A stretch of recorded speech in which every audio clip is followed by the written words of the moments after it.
এই 45 মিনিট ধৈর্য ধরেন, আল্লাহকে বিশ্বাস করে আল্লাহর উপর ভরসা রাখেন। ইনশাআল্লাহ আমাদের বিজয় সুনিশ্চিত। সহযোগিতা জিন্দাবাদ, বাংলাদেশ সহযোগিতা প্ল্যাটফর্ম জিন্দাবাদ। আসসালামু আলাইকুম।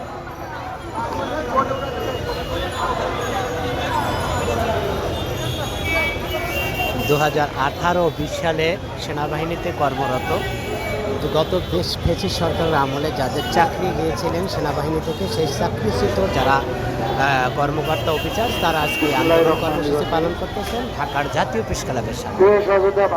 সকাল থেকেই কিন্তু এই আন্দোলন চলতেছে। এখানে একদিকে রয়েছেন সেই আন্দোলনরত সেনা কর্মকর্তারা, অন্যদিকে রয়েছেন কিন্তু আইনশৃঙ্খলা বাহিনীর পুলিশ সদস্য। আমি আপনাদেরকে দেখাচ্ছি, আগেই দেখিয়েছিলাম, এখনও দেখানোর চেষ্টা করতেছি। এখানে একদিকে রয়েছেন সেই সেনাবাহিনীর চাকরিচ্যুত সেনা কর্মকর্তারা, কিন্তু অন্যদিকে রয়েছেন আইন শৃঙ্খলা বাহিনীর সদস্যরা।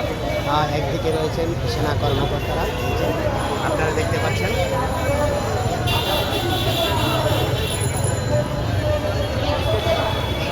মিথ্যা অপবাদ এবং মিথ্যা মামলায় চাকরিচ্যুত করা হয়েছে। আমি যদি আমার 6 বছর বা 24 বছর চাকরি হওয়ার আগে যদি বিয়ে করি, পারমিশন ডিনাই করা হয়, অর্থাৎ 94-8 আদেশ ডিনাই করা হয়, তাহলে প্রধান উপদেষ্টা আদেশ দেওয়ার পরেও কেন সেনা প্রধান তার আদেশ মানল না? তাহলে নিশ্চয় 94-8 আদেশ ডিনাই, তাহলে তার জন্য তখনই প্রস্তুত থাকা উচিত না। কারণ আমি যদি আদেশ প্রধান উপদেষ্টা তাদেরকে চাকরিতে বহাল করতে বলা সত্ত্বেও কিন্তু সেনাবাহিনী থেকে তাদেরকে বহাল করা হচ্ছে না বলে জানিয়েছেন চাকরিচ্যুত সেনা কর্মকর্তা।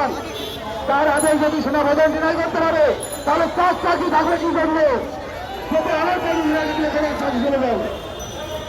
ভাইরা, আমি আজ 5টা বছর চাকরিচ্যুত।